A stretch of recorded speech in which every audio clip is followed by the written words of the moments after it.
You're listening to the Mid-Career GPS podcast, episode 93.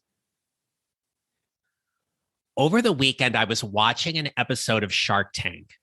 Admittedly, I enjoy watching it, but I'm not as much of an avid watcher as I was when the series first began.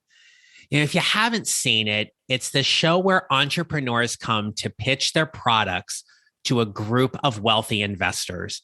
It absolutely makes for great TV. But the problem is that many career professionals watch this show and they think that they have to pitch themselves. They have to pitch who they are and what they do in order to get their next job. And I'm here to tell you, it could not be further from the truth. In today's episode, I am going to help you stop pitching and approach any network conversation or interview from a much different place. And that place is going to help get more people interested in who you are and what you do, so they can start seeing you as somebody who can fill that position and be a valuable new talent acquisition to their company or organization. This is the Mid-Career GPS podcast, and I'm your host, John Nerrell. I'm here with you each week to help you show up and find the job you love or love the job you have using my proven 4-step formula. It's time to start building your mid-career GPS, so let's get started.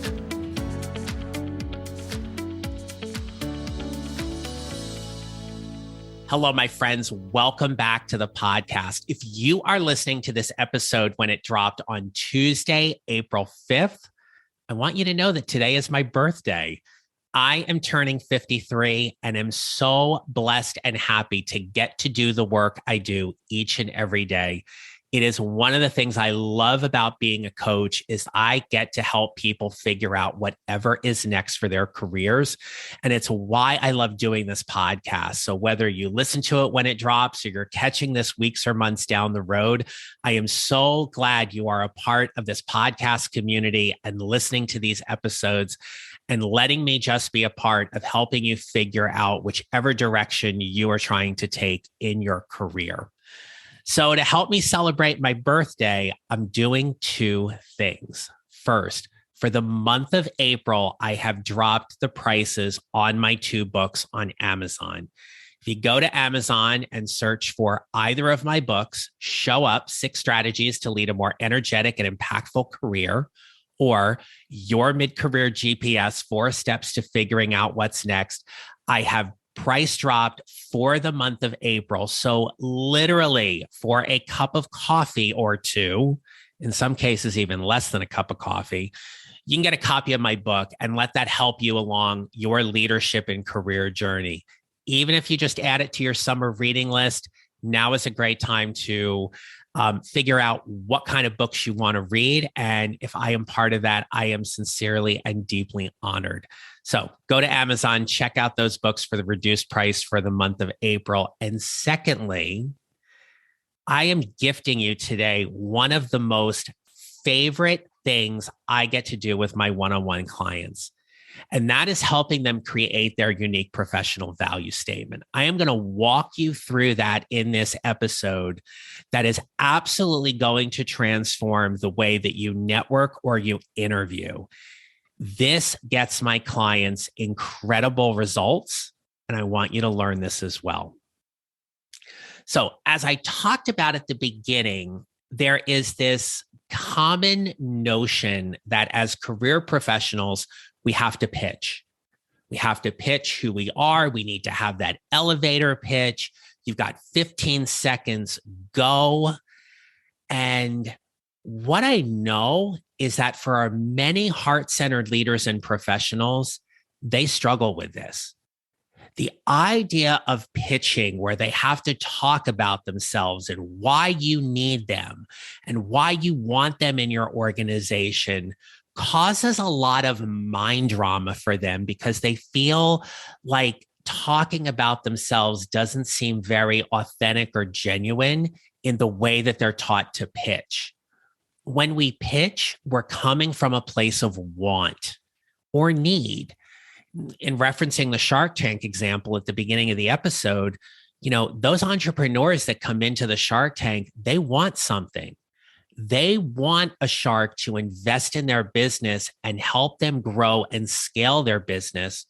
So, yes, they can reach more people, but they're also going to go make a ton of money, they believe, by doing this. What happens, though, when we go to pitch is that we can come across as being very graspy or needy. Honestly, even a little desperate.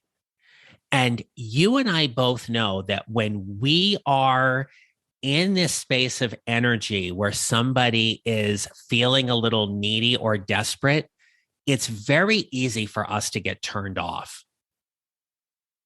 If you've ever been in a store where someone has walked up to you and they want to talk to you about your cell phone provider, or if you need a new roof on your house or you need a new windows, there is that element where they pitch, and it can be very off-putting for a lot of people.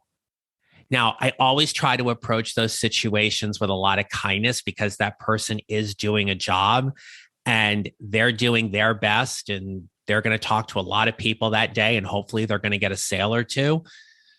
But that's where it can get awkward, right? Especially if you're like so desperate that you need to get that sale and come from that place of energy where it really is this sense of lack. And that's what I want to emphasize here. When you are pitching, you have to make sure that you're not coming from this place of lack. And that is where this mind shift around coming from this place of value and service that I have worked so hard to develop and develop with my clients on makes a much better impression for the people whom they're connecting with. Now, there is a place where you are going to pitch. If you have that 15 or 30 seconds, if you are in a spot where you don't have a lot of time and you have to get to the point, pitching can help you in that regard. I know there are people out there, and many of you who might be listening to this, who don't want to abandon this idea of a pitch because you've worked so hard at that.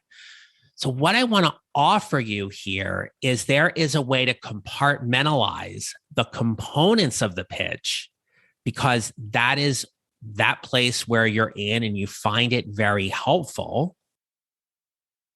But I also want to offer you, there is a different way to pitch that isn't really a pitch at all. It is why I talk so much about how do you come from this place of value and service. And that is why creating a unique professional value statement has not only been a game changer for me, but a game changer for my clients as well. So there are 3 components to creating a unique professional value statement. If you are listening to this at your desk or you're nearby with some pen and paper, then by all means, you may want to take a couple notes here. If you are driving or you're listening to me while you're out on a run or a walk, just come back to this later on. Don't try to write anything down while you're driving or running, please. Here are the 3 components. First, you need to identify who it is that you help.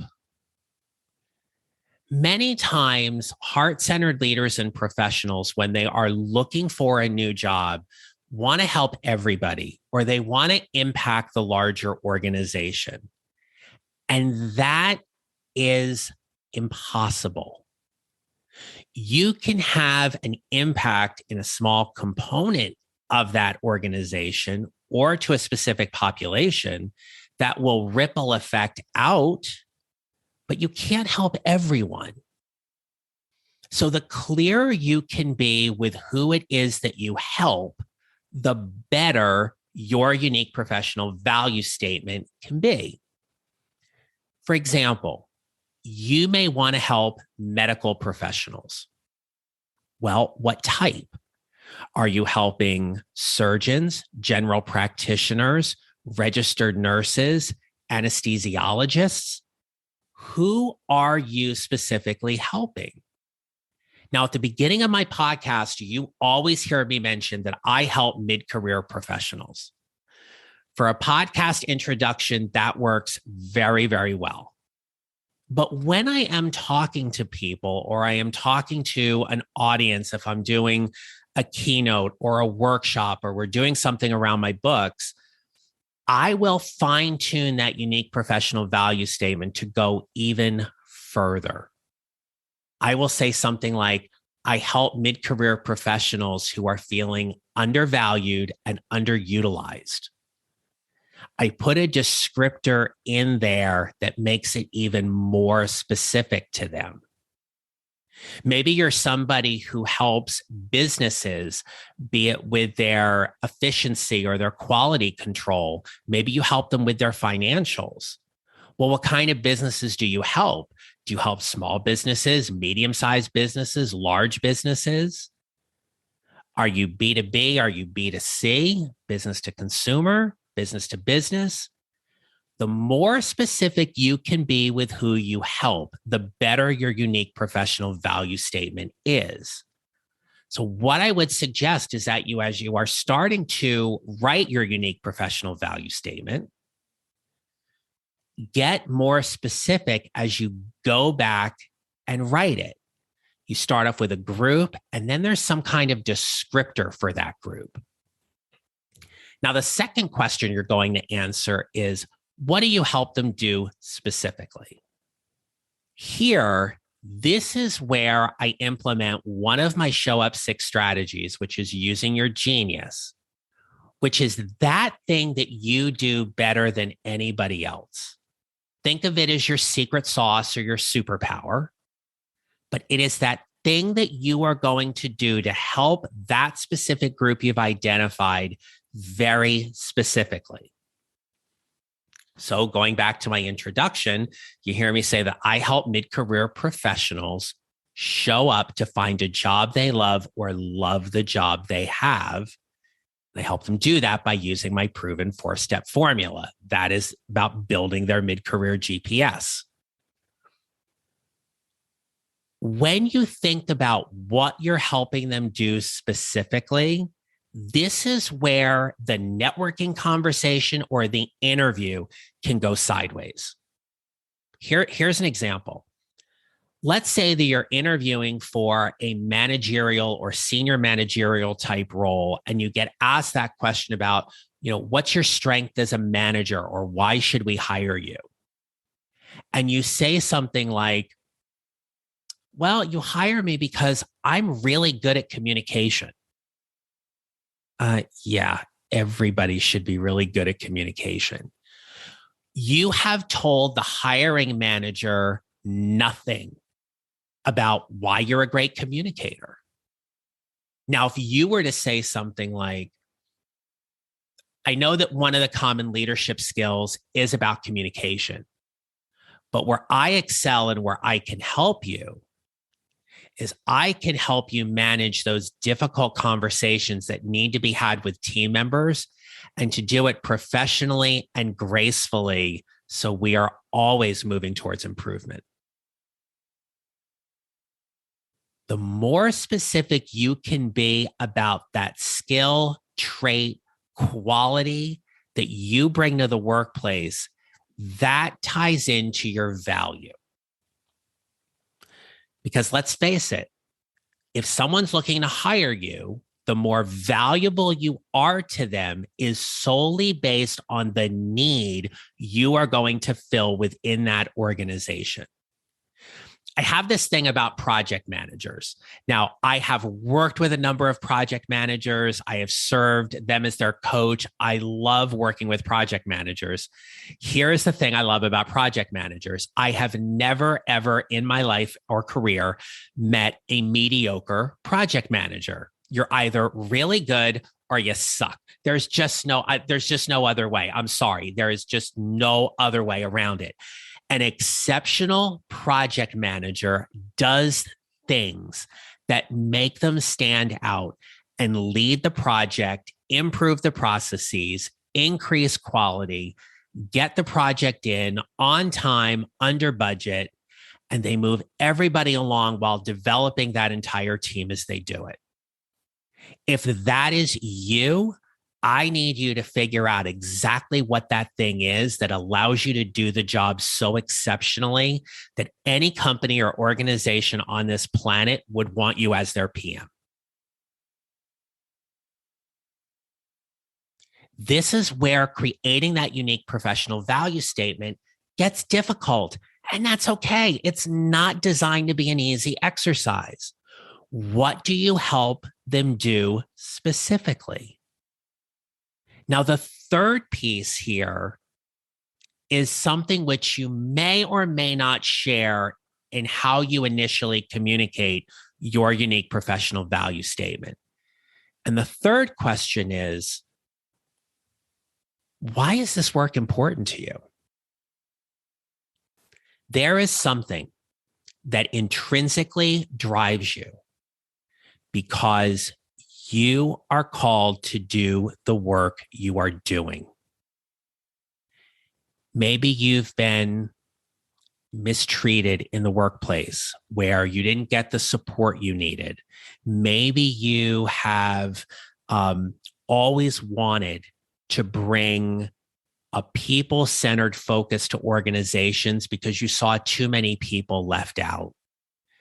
Maybe you're somebody who really appreciates structure and organization, and that's why having process documents inside your company is vital. So anybody who comes into that role knows exactly the step-by-step instructions they're called to do. There is a reason why the work you do or you want to do is important for you right now. And whether you're networking or you're interviewing, this is the part where you build the relationship even further. You can call it your mission. You can refer to it as your why, your passion, whatever that is. But this reason is what is driving you right now to do the work you want to do. So the part that you don't hear in my podcast introduction is this. The reason why this work is so important to me, the reason why I help mid-career professionals who are feeling undervalued and underutilized show up to find the job they love or love the job they have is because throughout my career, there have been pivotal moments where I have either felt as if I wasn't seen, I wasn't heard, I wasn't utilized in the way that my skills and talents could be best leveraged. And I never want that to happen to anybody again. If you are serving on a team, you need to be seen. You're not just another cog in the wheel. If you are in a leadership role, you need to have everything in your toolkit necessary for you to lead as effectively and efficiently as possible. Just because you're quote unquote a manager doesn't mean you're not important. Just because you take time to check in with your employees doesn't mean that you're too kind or too soft or you don't get the work done. It's none of that. Because what you have is desperately needed somewhere. If it's not where you're currently working and it bothers you enough, then it is up to you to figure out where that better fit is. Your unique professional value is that thing you bring better than anybody else. There are a lot of accountants out there, but there is something you do that differentiates you from all the other accountants. If you're a recruiter listening to this podcast, there is a way you handle your recruiting that builds relationships with your potential hires better than anybody else. If you're a school teacher, whether it be elementary, middle, or high school, or you teach at the college level, there is something you do as a teacher that makes students want them to keep coming back each and every day. If you're a housekeeper, look, if you hire a housekeeper there's a reason why you hire them. They do a really, really good job. There is something they do that you found better than anybody else. It doesn't matter the job. What matters is how you show up for it and how you show up to do the work you want to do each and every day, because it directly aligns with who you are and what you want to do. And it tugs at that piece in your core or your heart that knows that we spend a lot of time at work. We have all been in jobs, and maybe you are right now in a job where you feel miserable. Know that that is only temporary. You have the opportunity to change that, to take your career in any direction you want. If you love your job, but you're not crazy about your relationship with your boss, you have an opportunity to show up for that, to either make the relationship better and have the intentional conversation, or to just accept the situation as it is, because that's the best you can do right now. There is it's not a meme, but there's a reel that's going around on Instagram. It is sometimes the way I detach, right? I just put on Instagram reels and I watch them for a few minutes. And there's this one where the dog is lying in bed and it comes up and says, what are you doing today? And the dog goes, my best. I'm doing my best. Sometimes doing our best is all we can do, especially if we're dealing with a difficult boss, a difficult colleague, a difficult client. Sometimes doing our best is all we can do. But when the pain gets to be too much, when you feel like you're not aligned to the work you are doing because you are called to do something so much more and so much better than what you're doing now. The key is to develop your unique professional value statement so you can begin that way to start strategically positioning yourself in the marketplace. So to wrap up, here's how you build your unique professional value statement. You answer, who do you help? And when you go to build your unique professional value statement, you always want to start off with the words, I help. Who do you help? What do you help them do specifically? And then the third or underlying question that you're going to answer there is, why is this work important to you? So when I do this and workshop this activity, I often get asked, can I put this on my LinkedIn profile? The answer is yes. Right under your headshot, where you have your profile information, is where you can put your unique professional value statement. If you go to my LinkedIn profile, you will see that I have a section there, right under there, and it says helping mid-career professionals. And it goes on. You can absolutely do that. When I'm networking and people say to me, John, what do you do? I say to them, I help mid-career professionals show up to find a job they love or love the job they have. You can use this when you're interviewing, when they say to you, so John, tell me about yourself. I help mid-career professionals show up to find a job they love or love the job they have. That is a far better way to start off your interview. And I help coach my clients on the whole interview process as well. It is a far better way to start off your interview rather than saying, well, I got my bachelor's degree at Loyola College or in Maryland, and I got my master's degree at Monmouth University. No, that's all on your resume or LinkedIn. They've already seen that. They want to know about you, and they want to know about your value and how you are going to help them. And the best way, in my opinion, to communicate how you are going to help them is with your unique professional value statement. If you have any further questions on this, feel free to email me at john@johnneral.com. Hit me up on LinkedIn. Love to connect with you on LinkedIn. I hope that this was helpful today. Also, remember, my books for the month of April are currently price dropped on Amazon. go over there. I do go into more detail about actually building out the unique professional value statement in my book, Your Mid-Career GPS. You can find more about that there. And lastly, my friends, thank you for being along this journey with me. I am so excited to see what is coming up for the rest of the year and the work we get to do. And remember, we build our mid-career GPSs 1 mile or 1 step at a time, and how we show up matters.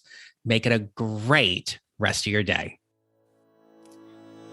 If you enjoyed today's episode and don't want to miss another one, follow on Apple Podcasts or wherever you usually listen, and kindly remember to rate and review.